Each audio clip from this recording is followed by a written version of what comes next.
Olá, este é o Conexão Futura aqui pelo canal Futura e também pela internet. Saiba tudo sobre o nosso programa acessando o site futura.org.br/Conexão Futura, que você encontra os links para os nossos perfis nas redes sociais, o Facebook, o Twitter e o nosso canal oficial no YouTube, e também acompanha aí os destaques da nossa programação.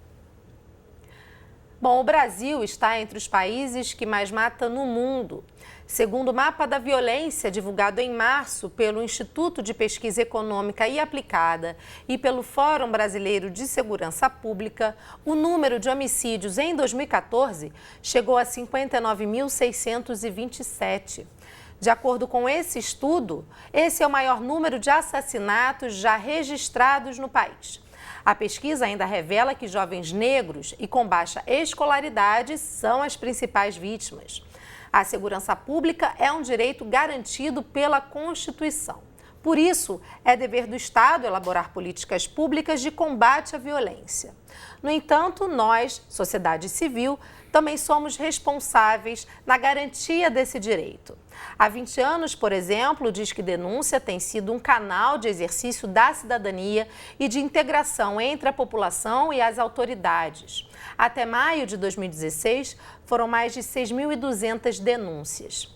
Então, de que forma podemos colaborar para a segurança? Qual é o papel da população no combate à violência? Para essa conversa, eu recebo Tereza Lobo, coordenadora executiva da organização Rio Como Vamos. Boa tarde, Tereza, bem-vinda. Boa tarde, Larissa, boa tarde a todos. E também Glaucio Soares, que é pesquisador do Instituto de Estudos Sociais e Políticos da Universidade do Estado do Rio de Janeiro. Boa tarde, Glaucio, bem-vindo. Boa tarde. E daqui a pouco eu falo também com o Arquimedes Marques, que é delegado de polícia do estado de Sergipe, e Francésio Goulart, que é historiador e apoiador do Fórum de Juventudes do Rio de Janeiro. Tereza, boa tarde mais uma vez. Eu queria começar com uma pergunta aí que fez parte da abertura do programa, né? Qual é o papel da população, da sociedade civil para a garantia desse direito, que é um direito constitucional, que é a segurança pública? Olha, Larissa, eu vejo dois papéis extremamente importantes. Um deles é cada vez mais procurar se informar, saber o que está realmente acontecendo, não confiar exclusivamente em jornais sensacionalistas ou notícias e boatos que não se comprovam, porque quanto mais informada for a sociedade, melhor ela vai poder se reagir, melhor ela vai poder se organizar e atuar sobre o problema. A segunda questão que é definitiva no caso da violência é a denúncia. Não há que se omitir. Quantas vezes a gente não ouviu essa frase? Eu não fui à delegacia fazer o registro. Não adianta nada mesmo? Ora, esse é um raciocínio que só prejudica, porque é preciso denunciar, é preciso registrar, é preciso dizer o que está acontecendo, porque os números, de alguma forma, vão mostrar qual é a realidade. Glaucio, nesse sentido do que coloca a Tereza, né, mostra que o brasileiro não confia, por exemplo, nas instituições públicas, né, na própria polícia, ou como ela colocou, no registro que a delegacia de polícia vai fazer, que esse boletim de ocorrência, né, o famoso BO, não vai dar em nada naquele caso, né? Essa questão da confiança do brasileiro nas instituições públicas, nas instituições de segurança pública especificamente, é um agravante para essa situação e também para a falta de participação popular no combate à violência? Larissa, como é que podemos saber se a nossa confiança é alta, média ou baixa, comparativamente, comparando com outros países? Há uma pesquisa feita regularmente, cada ano, cada 2 anos, chama-se LAPOP. E o que é que essa pesquisa mostra? Que o brasileiro é o que menos confia, não só nas instituições, partidos políticos, legislativo, presidente, polícia, mas o brasileiro não confia no outro brasileiro, no cidadão ao seu lado. Então, sim, temos uma crise de desconfiança. como uma população que não confia vai aceitar depender de uma instituição em que ela não confia? Esse é um problema. Eu quero aproveitar esse gancho do Glaucio e trazer já mais um convidado para a nossa conversa, que é o Arquimedes Marques, que é delegado de polícia do estado de Sergipe. Arquimedes, boa tarde, tudo bem? Boa tarde, Larissa. Boa tarde, estudioso do tema, a Tereza e o Glaucio.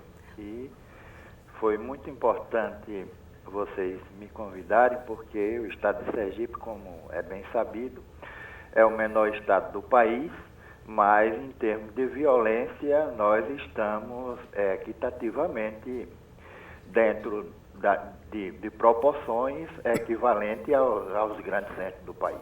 Arquimedes, para trazer os dados que você colocou, o mapa da violência mostra que o Nordeste foi a região com maior escalada da violência, né? Entre 2004, que foi a primeira vez que o mapa foi elaborado, e 2014. Todos os 6 estados aí da sua região apresentaram um crescimento superior a 100% na taxa de homicídios. Esse é um dado muito grave, como você coloca. E eu queria saber de você, Arquimedes, como delegado da polícia, qual é essa relação que a gente falava aqui no estúdio de confiança, né? Como é que você vê a relação de confiança da população aí de Sergipe, de todo o Nordeste, em relação à polícia, por exemplo, né? Por que a sociedade vem perdendo a confiança na polícia? Na verdade, como é bem sabido, a nossa Carta Magna, a nossa Constituição vigente, estabelece que a segurança pública é dever do Estado, direito e responsabilidade de todos. Assim como pode ser percebido a chamada Constituição Cidadã, que é a nossa Constituição de 88, alicerçada no binômio direito e responsabilidade, embora imputando ao Estado o encargo principal, chama a população à coparticipação para tão importante situação. Entretanto, a população, infelizmente, continua não confiando na nossa polícia. E isso, infelizmente, é um estado preocupante para a gente que faz parte dessa segurança pública. Quer dizer, então, a partir dessa não confiança da população numa instituição como a polícia, vem também a falta de colaboração no trabalho da polícia, né, Arquimedes? Como é que, na sua opinião, a população pode, então, contribuir para o trabalho da polícia? A gente tem até alguns casos recentes, né, alguns projetos, por exemplo, o próprio aplicativo WhatsApp, eu tenho uma matéria depois para mostrar, vem sendo utilizado no Belém do Pará, uma outra região aí de Sergipe, mas vem sendo utilizado por bairros da região do Pará, junto com a polícia, para colaborar aí no trabalho, né, de denúncias, de prevenção ao crime. Como é que você avalia, né? Como é que você vê essa participação popular ajudando aí o trabalho da polícia no combate ao crime? Eu estava ouvindo a especialista Tereza e ela tocou nesse assunto justamente porque a própria população, não confiando na instituição policial, ela deixa de registrar as ocorrências, a grande parte das ocorrências não são registradas e isso termina maquiando os números, porque a polícia precisa saber em determinados locais quais foram os principais crimes acontecidos em determinadas áreas, mas por falta justamente da confiança da população na sociedade, eles acham, a grande maioria, uma boa parte, não digo a grande maioria, mas uma boa parte acha que a polícia não vai resolver nada e por isso não chega a registrar as ocorrências. Isso infelizmente, é um fato negativo, mas é um fato corriqueiro em todas as cidades do país e em todos os estados do país. Agora, a participação da população no trabalho da polícia, na sua opinião, como é que a população poderia, então, contribuir, né? Que ações a gente poderia tomar? A gente tem um canal já consagrado desde os anos 90, que é o Disque Denúncia, né? Um canal de denúncia do crime organizado. Começou lá com casos de sequestro, mas esse trabalho foi ampliado. Que ações, além do Disque Denúncia, por exemplo, a sociedade civil pode fazer para ajudar no combate à violência? É preciso que a população, acima de tudo, venha a entender que a nossa polícia atual é considerada justamente, juntamente com a Constituição Cidadã, como uma polícia cidadã. É uma polícia que é a guardiã da sociedade, da cidadania. E no seu cotidiano, o policial investiga, protege o bem, combate o mal, gerencia crises, aconselha, dirime conflitos, evita o crime, faz a paz, regula as relações sociais. Então, é necessário que a população venha a entender isso para passar a confiar na polícia e ter a polícia como a sua parceira, não como a sua inimiga.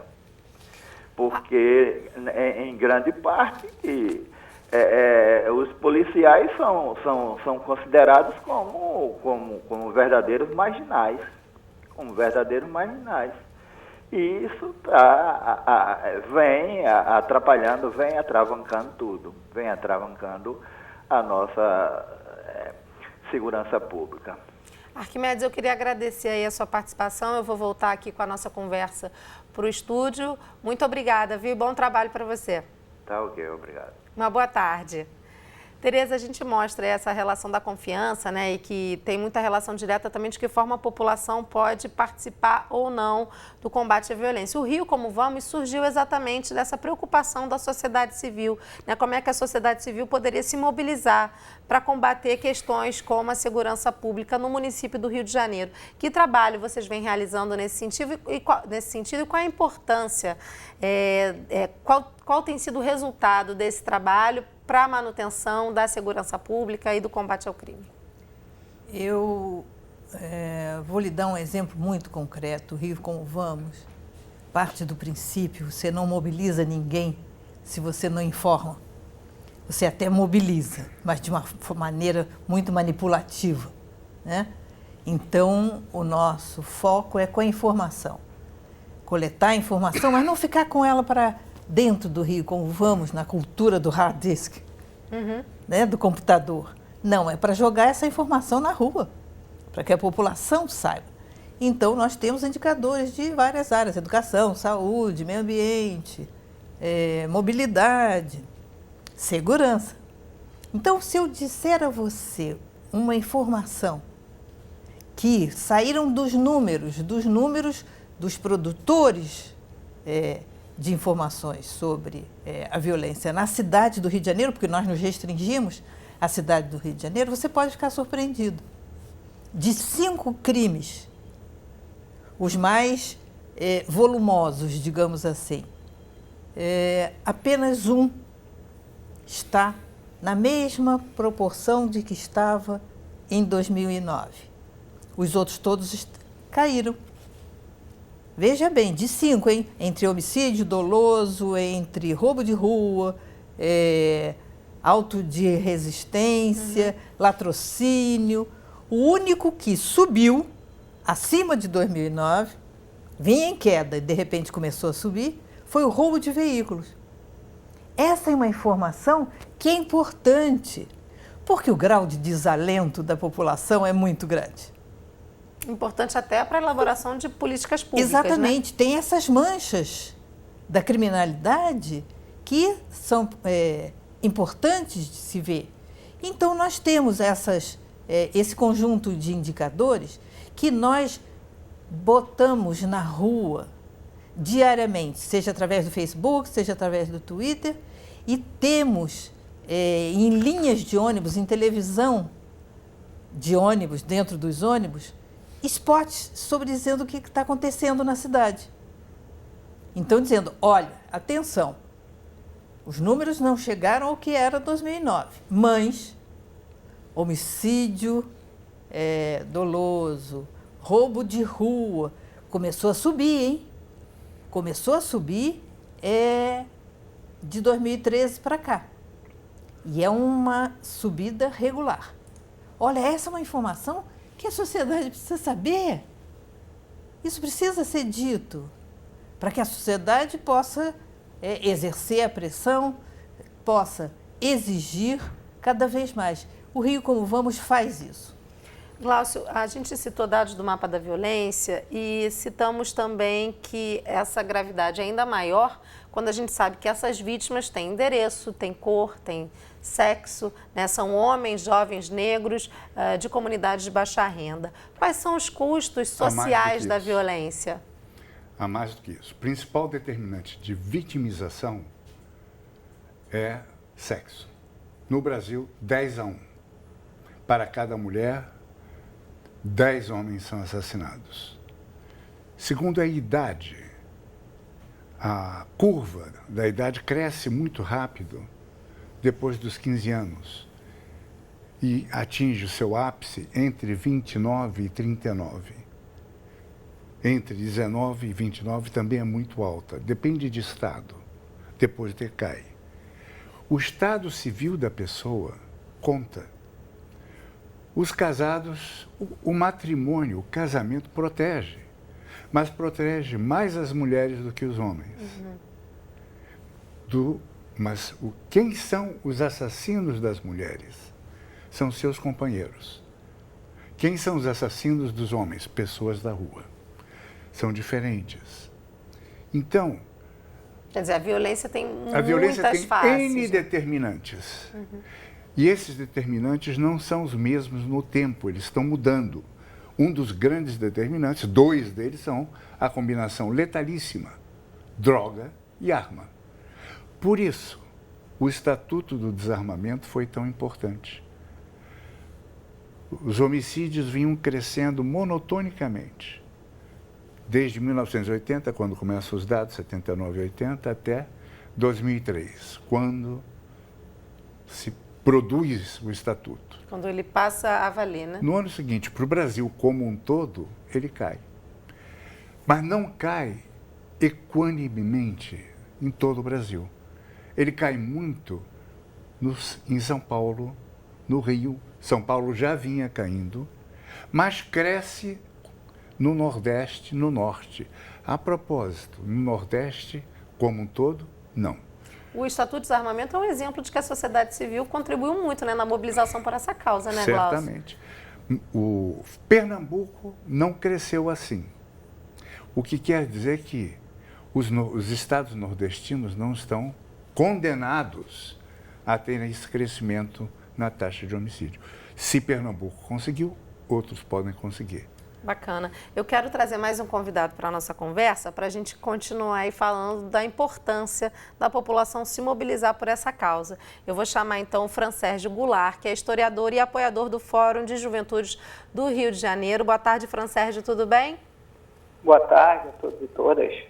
Obrigada aí pela sua participação. Fran Sérgio, o Fórum de Juventude do Rio de Janeiro criou um aplicativo, o Nós por Nós, que tem aí o objetivo de que os usuários que possuem esse aplicativo façam denúncias da sua região, do entorno do seu bairro, sobre casos de violência. Conta pra gente um pouco de onde surgiu essa iniciativa e ela funciona mais ou menos há cerca de 100 dias, né? A gente tem uma informação que é mais de uma denúncia por dia. Então, o aplicativo está funcionando e quais são os resultados efetivos que vocês têm percebido até agora? O aplicativo surgiu de um processo de 2 anos atrás que nós realizamos com jovens de 15 favelas do estado do Rio de Janeiro. Favelas que tinham UPPs, favelas que não tinham UPPs, tanto do município do Rio como fora do município do Rio de Janeiro, né? Incluindo Baixada, Niterói. E a gente o Fórum propôs criar uma cartografia para entender qual é o impacto da militarização na vida dos jovens, em especial dos jovens negros, moradores de favelas. E essa cartografia trouxe informações de violações com jovens mulheres, sobre questão de abordagem, sobre questão de estupro, e uma série de violações cometidas, né, pela polícia e principalmente pela Polícia Militar do Estado do Rio de Janeiro. No final desse processo, a gente juntou novamente esses 15 territórios que participaram dessa construção e começamos a refletir o que a gente poderia fazer para enfrentar essas violações que vieram da vivência de quem está nesse território, de quem mora nessas favelas. E aí veio a ideia de construção de um aplicativo, né?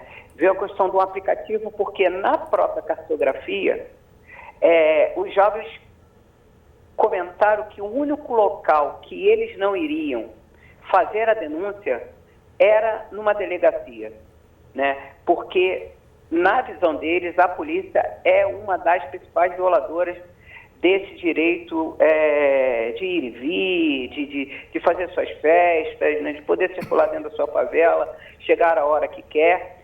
E aí a gente começou a dialogar e construir esse aplicativo. E aí o aplicativo tem alguns vieses, né? Tem um viés da denúncia, né? Então, se você pegar o aplicativo Nós por Nós, as categorias que hoje existem, né?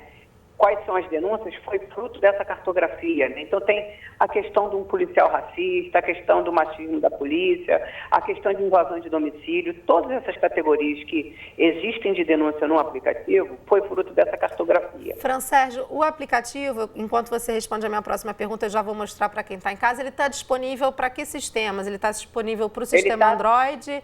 Como é que as pessoas podem fazer para baixar? Eu vou mostrar para quem está em casa aí o site também. Sim. O aplicativo inicialmente só está no sistema Android, que é um sistema mais popular e que a favela principalmente consegue acessar, né? Então, assim, a gente está desenvolvendo agora para outras plataformas. Então, daqui a um mês e meio também a gente vai estar disponível em outras plataformas. E aí eu só queria voltar, ou seja, se você for no Play Store, né, botar Nós por Nós, você consegue rapidamente baixar esse aplicativo. Agora, tem uma informação que eu queria dialogar com o que Tereza comentou, da informação. O aplicativo, para além da denúncia, traz informações. E uma informação super importante é que a pessoa que é violada por uma polícia não precisa ir à delegacia fazer a denúncia. Ela pode fazer a denúncia diretamente no Ministério Público. E isso é um dos resultados do aplicativo. Bacana. Né? As pessoas não têm feito as denúncias, mas a partir da chegada dessa denúncia, a gente tem informado, e muitas das vezes a parceria que a gente construiu com o Núcleo de Defesa de Direitos Humanos da Defensoria Pública, esse núcleo assessora essa pessoa que fez a denúncia, vai no Ministério Público e ele faz a denúncia. Porque os moradores das favelas não confiam de ir à delegacia, mas eles não sabiam anteriormente que essa denúncia poderia ser feita também diretamente no Ministério Público. Um outro resultado super importante por vezes, a gente tem recebido denúncia de homicídio, e aí tinha toda uma demora da chegada da perícia, né? A partir do momento que essa denúncia tem chegado, e a partir da parceria que a gente construiu com o Núcleo de Direitos Humanos da Defensoria Pública do Estado, a gente tem conseguido agilizar em pelo menos 2, 3 horas essa chegada da perícia, né? Para poder avaliar como que foi a causa do homicídio, né? Então, assim, a gente tem visto esses resultados e também um pouco do protagonismo, né? Ou seja, são os favelados fazendo essas denúncias, e um resultado importante Bacana. Que o aplicativo também tem gerado seus próprios dados, né? Então, pesquisadores têm estado cada vez mais próximos, então muitas informações que nos chegam nos dados oficiais, às vezes esses dados oficiais não demonstram isso. Então o aplicativo também tem sido uma ferramenta de construção de dados a partir da vivência de quem vem sofrendo com as violações. Legal, Fran Sérgio, eu queria agradecer, a gente infelizmente está com o tempo correndo, eu queria agradecer a sua participação e parabéns aí pelo aplicativo Nós por Nós. Como o Fran Sérgio já disse, você tem disponível ele no seu sistema Android, do seu celular, do seu smartphone, do seu tablet também. Você pode acessar no Google Play, você procura lá Nós por Nós que você consegue baixar. Glaucio, como é que você avalia iniciativas como essa, né, do aplicativo Nós por Nós, que surgem aí das principais vítimas da violência, não só no Rio de Janeiro como no Brasil, né, que são os moradores das comunidades de baixa renda, das favelas do país? Elas reduzem os crimes ocultos, aqueles que existem, mas não são registrados. Existem, mas não vemos, porque os que vemos, não temos olhos para ver o que acontece entre pobres, negros, homens que moram em favela. é uma perspectiva de classe. Tereza, por favor, a gente está correndo aí contra o tempo. A sua opinião sobre uma iniciativa como essa, né, que mostra aí a importância da participação popular para o combate à violência? Olha, Larissa, é muito interessante ver isso e é um alento para o coração, na medida em que mostra que é possível. É um recado que a sociedade está dando, dizendo, olha aqui, olha, nós podemos fazer alguma coisa, sem estar precisando de que venha nos dar ideias, não. Nós temos ideias, estamos colocando essas ideias em prática e que estão resultando. Então, esse é um grande recado que está sendo dado por esse movimento. Bacana, a gente vai ter que encerrar o programa, mas rapidamente eu queria mostrar para você que está em casa aí o site do Disque Denúncia, disquedenuncia.org.br. O telefone é 2253-1177. Se você puder participar, colaborar com informações aí do seu bairro, da sua região, esse é um canal bastante importante até para a formulação de políticas públicas. Vou mostrar também aí o perfil no Facebook do Nós por Nós, que é esse aplicativo que também recebe denúncias de violência nas comunidades aqui do Rio de Janeiro. O link para você baixar o aplicativo aí no seu celular, que tem um sistema Android, é play.google.com, e aí você busca aqui pelo aplicativo Nós por Nós e mostrar o site do riocomovamos.org.br, representado aqui pela Tereza Lobo, e também o site do IESP, representado aqui pelo Glaucio, iesp.erg.br. Tereza, Glaucio, mais uma vez, muito obrigada, uma boa tarde. Obrigado a ti. Obrigada a você. A você de casa, obrigada mais uma vez pela sua companhia. Eu lembro que o Conexão Futura vai ao ar de segunda a sexta na tela do canal Futura e a qualquer hora do dia e da noite no site futura.org.br/Conexão Futura. Um beijo e até a próxima.